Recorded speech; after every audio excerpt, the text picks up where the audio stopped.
So I've got my cup of tea ready, I've got Kevin here to provide moral support, and I've got from my kit the Eco Wool, 100% wool wadding.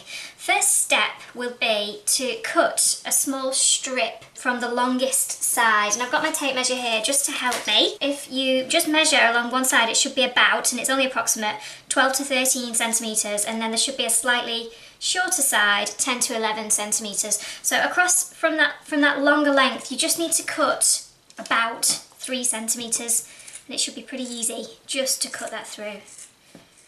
And that's going to be your legs. That's your legs for later on, so you don't need that for the time being. Place that to one side. This is going to be your body, and then the other 2 squares that or rectangles that you got in your kit, your pack with me, those are for the head and for the neck. So what you're left with now is these 2 squares that are between 4 and 5 in either direction, and because it's quite thick, this wadding, it's about 2 centimetres, but it does squash, it does pull apart, it's great really. And the good thing about this wadding is, because it's 100% wool, it'll really compact, so you'll really be able to sculpt some of the features. What I'm saying is, if you were to use a polyester wadding, something synthetic, you don't always get the definition of some of the features on what it is that you're producing, because it doesn't compact in the same way. Okay, thanks Kev. Right, so for your body, first things first, we are going to take your felting needle. If you haven't done so already, use either one of my swabs or a little bit of hand sanitizer on a cloth, on a tissue, just to sterilise your needle before you start. My needles are all sterilised before they get sent out. And you're going to need your sponge. It can be a regular household sponge, a bathroom sponge. In this case, I've just got my upholstery sponge. What you're going to do is you're just going to roll up into a sausage the square, the larger square. So it should be about a square now, because you've cut something off the end. So it doesn't matter which direction you roll it up in. And you're going to use your needle, and you should be able to do this in your hand without the sponge. You're just going to tack down, and you don't need the needle to go all the way through, because you're just going to go through the wool right into your hand on the other side. So you're just tacking the surface, just prodding, stroking the surface, and I'm holding with my fingers at either end just to keep it in place as we go. And if you're feeling confident, you can drag your needle over the surface. Just be careful, when you're a beginner and you've not done this before, there's a tendency to snap the needle because you apply too much pressure. Eventually, as mine is here, it should start to hold into position. If you're finding it tricky, just use your sponge. Use your sponge, and what I say to everybody in all of my classes, especially when they're beginners and they haven't done it before, rather than holding your hand flat against whatever it is you're stabbing, you hold your fingers slightly hooked and slightly down. Then when you come to stabbing with your needle, you're going down against your fingernails. A bit like a chef. That's how chefs are taught to cut vegetables. So if they do slip and they do tend to cut themselves, they're not going to cut anything off, because it'll just be the nail, the hard thing there, that's going to protect them. And you're just spending a few minutes doing this, not a lot of time. You just need to make sure it's held in place. I'm starting to round off the ends. So tuck in, it looks a little bit like a Swiss roll at the moment. Tuck in those ends, and to tuck them in, I tend to squeeze. If you squeeze together and then stab in between where you've squeezed, be super careful. And then moving down to the other end of the sausage. Tuck that in too. There we go, and you'll be amazed, if you've never used this core wool before, you'll be amazed at how quickly that meshes together and tucks in. I think that's enough for now. We'll come back to this obviously shortly. I'm just going to give that a quick measure just to give you an idea of the size that you're going to need. Everyone's Kevin is going to be different, and we want them to be different. We want them to have completely different characters. So don't worry if yours isn't the same as mine. It literally looks like some kind of Danish pastry or something at the moment. So mine's still 10, it's not started to shrink, it's maintained that 10 centimetres along the length. It's about 3.5 to 4 across the ends, and a quick measure around the centre It's around 12 to 13, between 12 and 13 centimetres around the centre. So as long as yours is roughly that, but if you've bought one of my kits, then I can't imagine it would be very much different at the moment. Place that to one side. We're now going to make the head and the neck. And for that, you probably will need your sponge, you definitely need your needle. And the other thing you're going to need is the cotton that I provided in my kit. If you're doing this at home, then you're probably going to need about 1.5 metres to 2 metres of cotton. It's just cotton sewing thread, there's nothing special about this. You're going to need about 2 metres. If you unwrap it to begin, it's sometimes easier than trying to use it while it's still on the card, or at least I'm going to unwrap half of it anyway. And to make the neck, I'm literally just rolling up one of my squares, doesn't matter which one.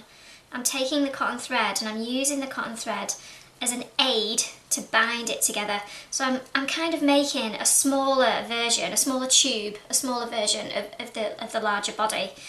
And I've gone around the middle. Can you see that? Tied it into a little parcel. And then I'm going to go around the length too. Oops. And you don't need a sewing needle. You don't need to tie any knots. And I'm just going to go one more time around the middle. And I'm not going to use it all because you're going to need some more for the head in a second. And there should be about 2 metres there.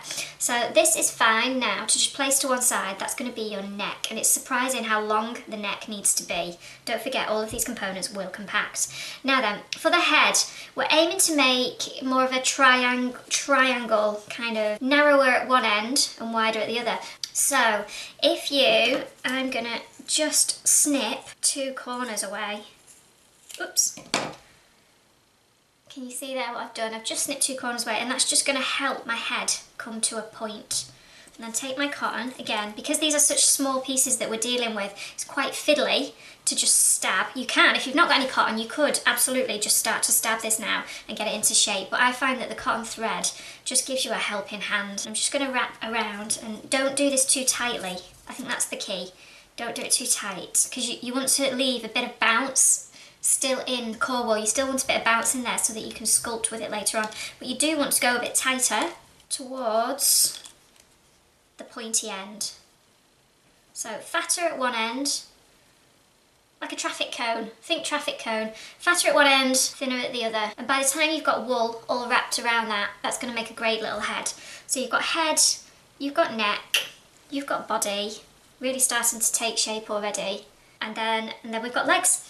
And for the legs, all you need to do at this stage is chop this sliver that we cut off a second ago, chop it in half, and then chop the 2 other bits that are left there also in half. And you should be left with 4 little squares rather, that are about 2.5 to 3 centimetres each.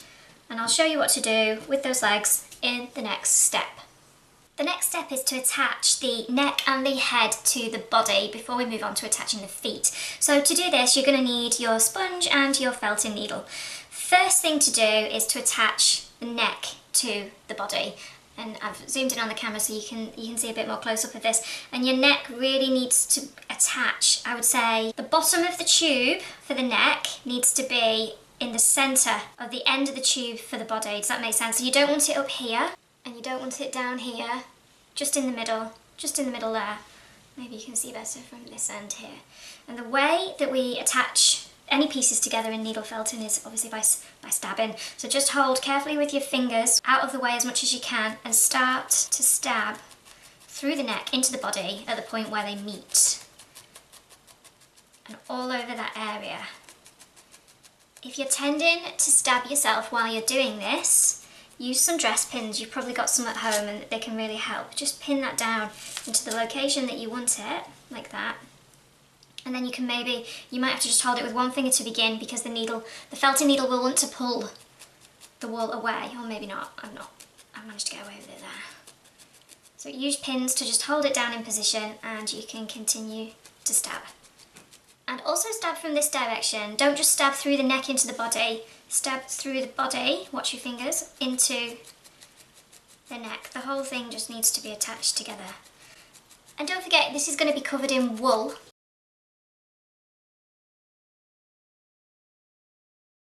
And if your sausage body is starting to come undone at this point, you can tack it back down into place, or you can use some more cotton to bind around it. Spend a few minutes at this stage, so you might want to pause the tutorial and rejoin after 5 minutes.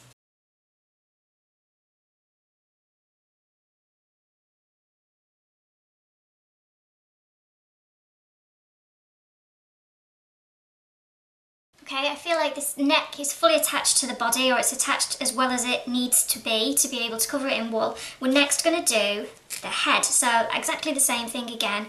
Hold your head in position either with your fingers or use some dress pins to give you a helping hand, which I might do now. And stab through the head into the neck. Watch for your fingers. And then also stab through the neck area into the head. And again, you can pause the tutorial at this point. I'm going to speed this back up in playback. Spend a good 5 minutes here.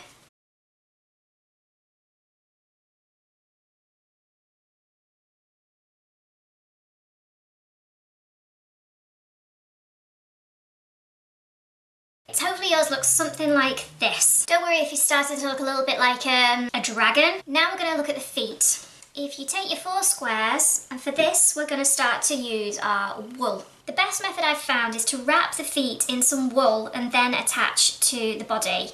So if you take a small amount of wool, just like this amount here. Another technique I use in felt making is this teasing, and it will help with the coverage of the wool over the core wool underneath. And you want to just twizzle in your fingers, mess it up. And if it's like a large ball of wool like this, you can halve it, and you can see how that's going to produce a much more even coverage on the surface than using it in strips or lengths. Take your foot and cover it, wrap it up like a little blanket. And you're going to need to do this for each square. You might want to pause the tutorial at this point and rejoin. Spend 5 minutes doing this.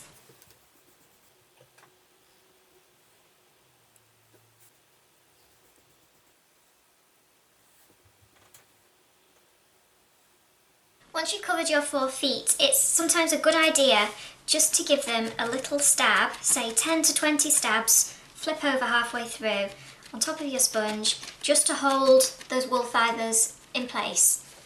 And they'll start to look like little pancakes. Don't overstab them, you want lots of loose ends around the sides so that they stick easily to the body.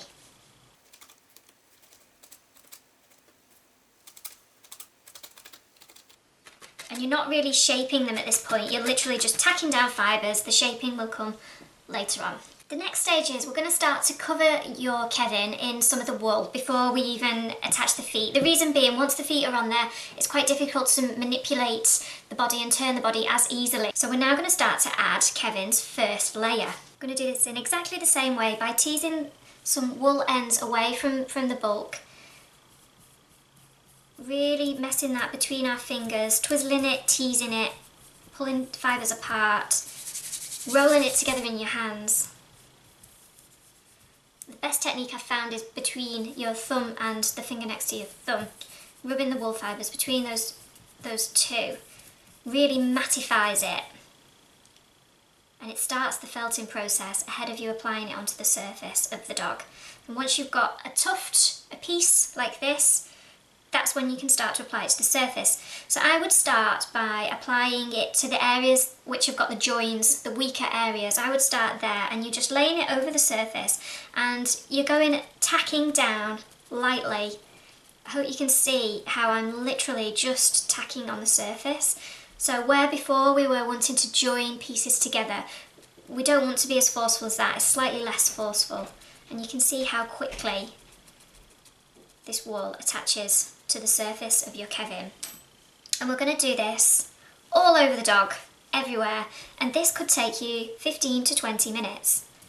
Now's the time to pause the tutorial and rejoin when you've completed this process.